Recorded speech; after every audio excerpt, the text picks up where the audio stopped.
sehingga pendidikan anak usia dini nanti akan maju, akan berkembang sesuai dengan harapan wali murid, mengingat pendidikan anak usia dini adalah pendidikan yang penting, dasar dari pendidikan di tahap-tahap berikutnya, bahkan sampai nanti mengarungi samudera kehidupan ketika sudah dewasa. Dulu saya masih kecil juga ngikuti PAUD, sampai umur 8 saya masih di PAUD karena enaknya, senangnya belajar di PAUD. Sudah kelas 1 kembali ke PAUD lagi. Itu dulu saya seperti itu. Harapan kami peserta didik juga begitu, sangat mencintai lembaganya, sehingga sampai dewasa itu membekaslah pendidikan di anak usia dini itu, membekas pada karakternya, membekas pada perilakunya, dan membekas pada pola pikirnya. Demikian, kegiatan ini sesungguhnya dilaksanakan selama 3 hari, mulai tanggal 26 sampai tanggal 28 September 2019. Sengaja materi dipilih, pertama diadakan seminar motivasi sebelum mengacu kepada materi-materi yang lain, agar membuka cakrawala berpikir daripada peserta bahwa menjadi pengelola PAUD adalah sebuah profesi yang sangat berharga, bukan sekedar sambilan. Seperti inilah pemirsa suasana dalam workshop penguatan kapasitas pengelola PAUD PNF tahun 2019 yang mengambil tema menjadi pengelola PAUD yang berkemajuan entrepreneur yang diikuti oleh puluhan pengelola PAUD di Kota Blitar. Mengingat pendidikan pada anak usia dini ini sangatlah penting untuk anak yang masih berusia emas, bahkan menjadi dasar pendidikan untuk anak ke depannya. Dengan ini, para pengelola PAUD harus bisa mempraktikkan ilmu yang sudah didapatkan dalam workshop yang digelar selama 3 hari ini. Teman-teman, Bapak Ibu Guru semua, yang saya lakukan di awal ini dalam ilmu training guru kreatif disebut dengan siklus pembelajaran kreatif. Jadi, seorang guru itu gak boleh mengajar kalau siswa-siswi, kalau peserta didik, kalau anak-anak otaknya belum dalam keadaan alfa. Ada yang pernah dengar itu? Zona alfa. Jadi kita gak boleh mengajar dulu tuh sebelum anak-anak berada pada otak zona alfa. Zona alfa itu adalah anak di dalam keadaan bahagia, senang, dan bergembira. Pastikan kalau kita ngajar pagi-pagi, anak-anak PAUD itu semua tersenyum dan bahagia dulu. Salah satu caranya adalah dengan permainan, ice breaking, game. Kalau di PAUD sudah ada digital gitu lah ya, bisa sambil nonton dan sebagainya. Nah, kalau sudah seperti itu, pastikan baru kita memulai pembelajaran.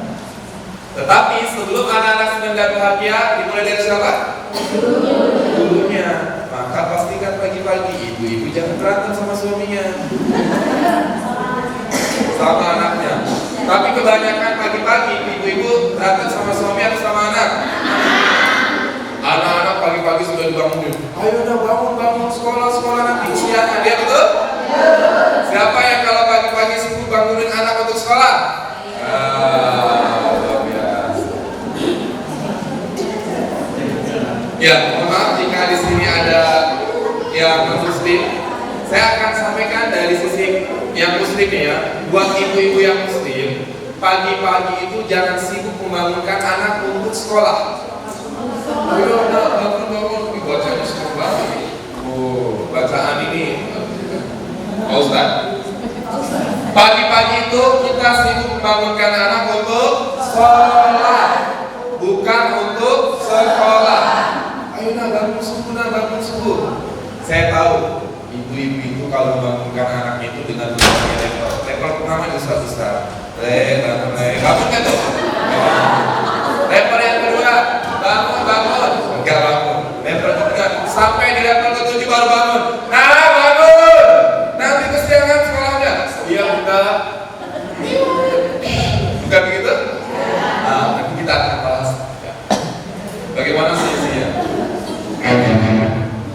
Oke, sekarang saya ingin kita akan ada kuis online. Saya padahal sama Pak Arifin minta disediakan sekitar 30 hadiah, tapi nggak ada hadiahnya, nggak apa-apa. 10. Oh, 10 ada Pak? Boleh kalau ada. Oke. Sekarang saya minta buka handphonenya. Silakan Google-nya dibuka. Boleh. Kalau ada instruksi boleh. Kalau ada nanti perintah, ayo kita buat lomba selfie terbaik, boleh. Handphonenya dibuka. Di Google dibuka kahot.in. Seperti ini, kahot.in. Kahot.in. KAHOOT.IT. kahot.in. Yang nggak punya handphone boleh netting. kahot.in. Dengan digelarnya kegiatan seperti ini juga turut diapresiasi oleh salah satu peserta, sehingga kegiatan seperti ini kedepannya harus selalu dilaksanakan, terlebih lagi ditingkatkan dalam memberikan pendidikan karakter kepada para peserta didik. Menurut saya sangat bagus dan sangat membantu dan perlu dipraktekkan untuk berbagai lembaga di Kota Blitar terkait dengan pola asuh, bagaimana mengelola PAUD dengan baik, bagaimana dengan manajemen PAUD dengan baik. Sekiranya ini akan membantu masyarakat di Kota Blitar juga untuk mendidik anak-anaknya dengan lebih baik lagi, yang berakhlak, yang berkarakter seperti itu. Dan sangat membantu untuk para pengelola PAUD untuk lebih kreatif lagi, bisa meningkatkan kualitas pendidikannya yang saat ini dibutuhkan di masyarakat. Mungkin seperti itu. Pada hari ini di Kota Blitar saya bisa mengisi sebuah seminar untuk para pengelola PAUD. Temanya sangat menarik, yaitu menjadi pengelola PAUD yang berkemajuan, kemudian mandiri atau berdikari, dan berjiwa entrepreneur. Saya berharap seminar ini bisa kemudian merubah paradigma untuk mengelola PAUD-nya menjadi lebih baik. Karena mendirikan PAUD itu tidak hanya sekedar mendirikan, tapi mereka harus bisa memanajenya dengan baik. Juga bagaimana memanage para orang tua wali muridnya lewat program-program yang menarik. Dan tadi yang saya sampaikan dalam seminar bahwa PAUD yang baik di era 4.0 adalah bukan PAUD yang kemudian menjejeli anaknya dengan teknologi. Justru PAUD yang baik menurut saya adalah di era 4.0 adalah yang bisa menjauhkan anak-anak PAUD ini dari pengaruh gadget. Bagaimana anak PAUD tidak menyukai gadget? Tadi sudah saya sampaikan dalam seminar ini.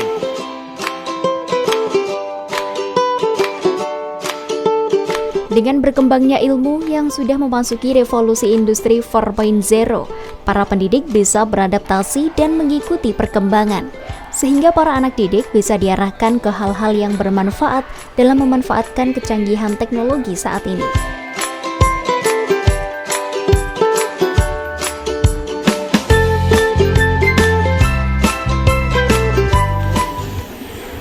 Bagi pendidik dan tenaga kependidikan, baik guru dan pengelola PAUD, harapannya dalam menghadapi perkembangan ilmu, juga revolusi industri 4.0 ini mereka bisa beradaptasi sehingga bisa mengikuti perkembangan itu, sehingga nanti anak didik yang sekarang sudah mengenal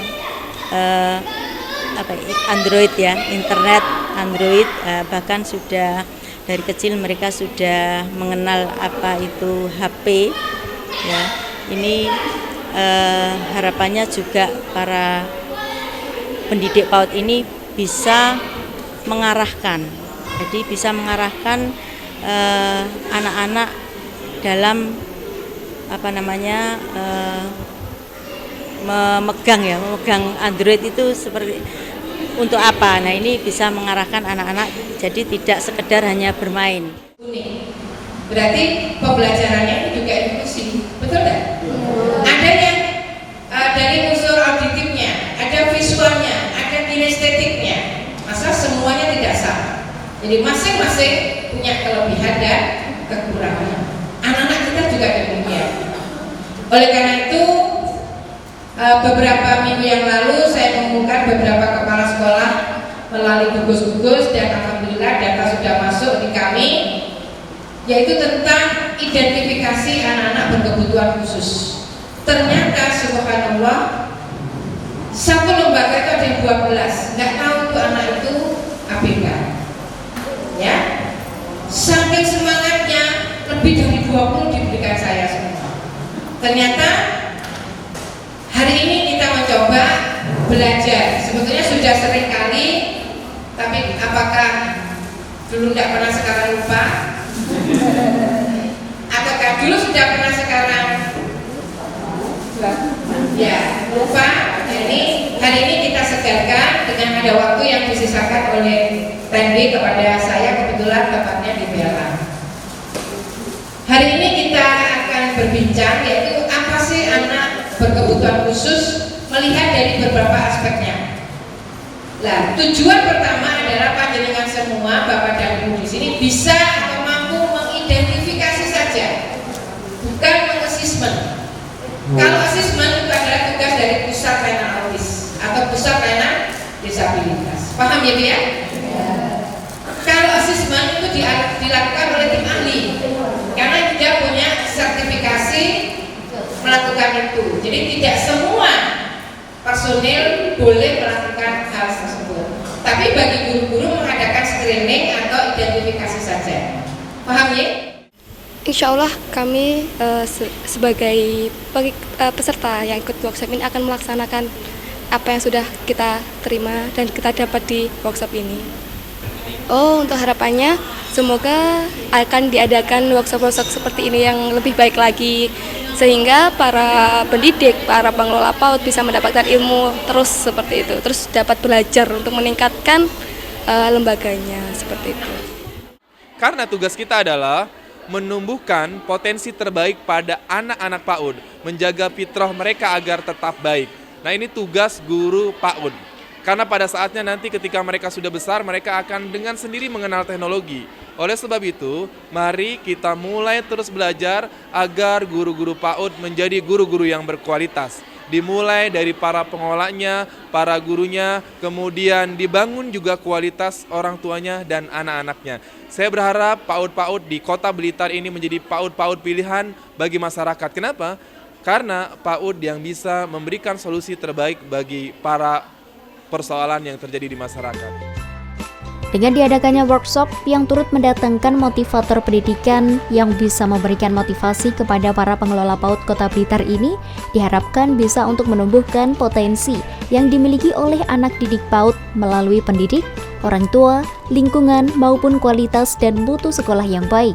Sehingga kedepannya sekolah PAUD di Kota Blitar menjadi pilihan yang tepat bagi orang tua. Untuk motivasi kita datangkan dari Bogor, dari motivatorpendidikan.com yang berkecimpung dalam motivasi untuk pendidikan sehingga mampu membuka cakrawala pendidik PAUD biar mereka itu tidak minder. Bahwa mereka itu sama pentingnya seperti guru SMP, sama pentingnya seperti guru SD, sama pentingnya seperti guru SMA, bahkan sama pentingnya seperti dosen. Sehingga mereka bisa bangga dengan dirinya, saya adalah guru PAUD.